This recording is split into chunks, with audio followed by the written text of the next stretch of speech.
హమ్మయ్య! మొత్తానికి 2025 ముగిసింది. 2026లో కూడా అడుగు పెట్టేశాం. 2025లో పండుగలు, పబ్బాలు, పబ్లిక్ హాలిడేస్, ఎక్స్‌ట్రా లీవ్స్‌తో పాటు వర్షాల కారణంగా బాగానే సెలవులొచ్చాయి.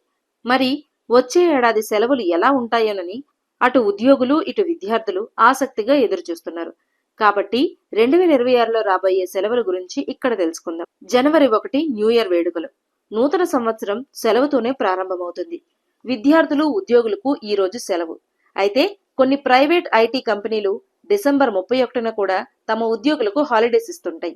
అంటే కొందరికి వరుసగా 2 రోజుల హాలిడేస్ వస్తాయన్నమాట. జనవరి 13, 14, 15 సంక్రాంతి పండగ. ఈ 3 రోజులు ఉద్యోగులకు సెలవులుంటాయి.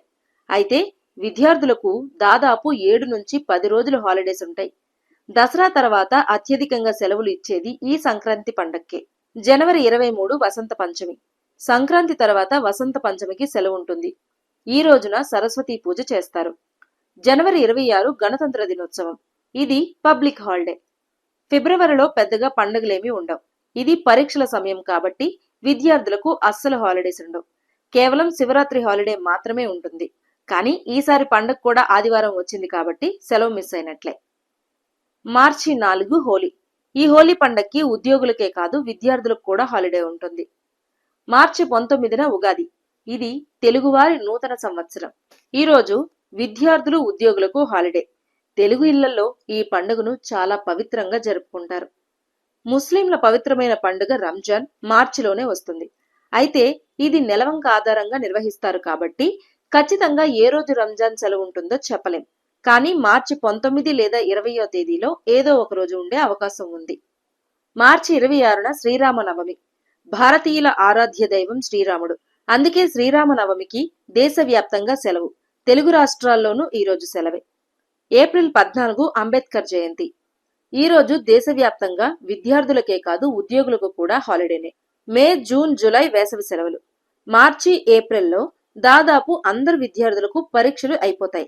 ఎండలు దంచుకొట్టే మే, జూన్లో విద్యార్థులకు హాలిడేస్ ఉంటాయి. జూలైలో కూడా పెద్దగా పండగలేమీ ఉండవు కాబట్టి హాలిడేస్ లేవు. ఉద్యోగులకు కూడా ఈ 3 నెలల్లో చాలా తక్కువ సెలవులుంటాయి.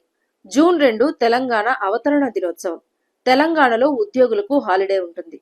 అయితే విద్యార్థులకు మాత్రం అప్పటికి ఇంకా వేసవి సెలవులు కొనసాగుతుంటాయి. ఆగస్టు 15 స్వాతంత్ర్య దినోత్సవం. ఈ రోజు పబ్లిక్ హాలిడే.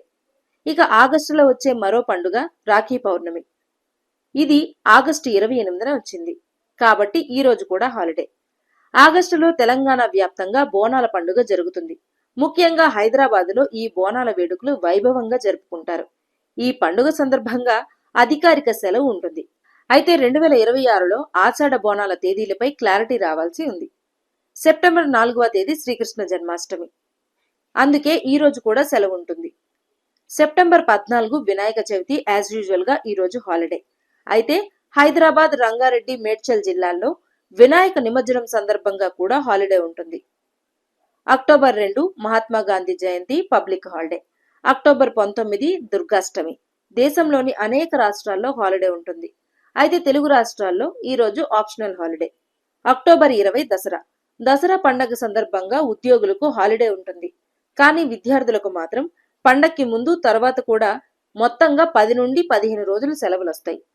నవంబర్లో ఒకటే సెలవు, అది దీపావళి 19వ తేదీ వచ్చింది. హిందువులు ఎంతో పవిత్రంగా జరుపుకునే పండుగ కాబట్టి ఈ రోజు హాలిడే ఉంటుంది.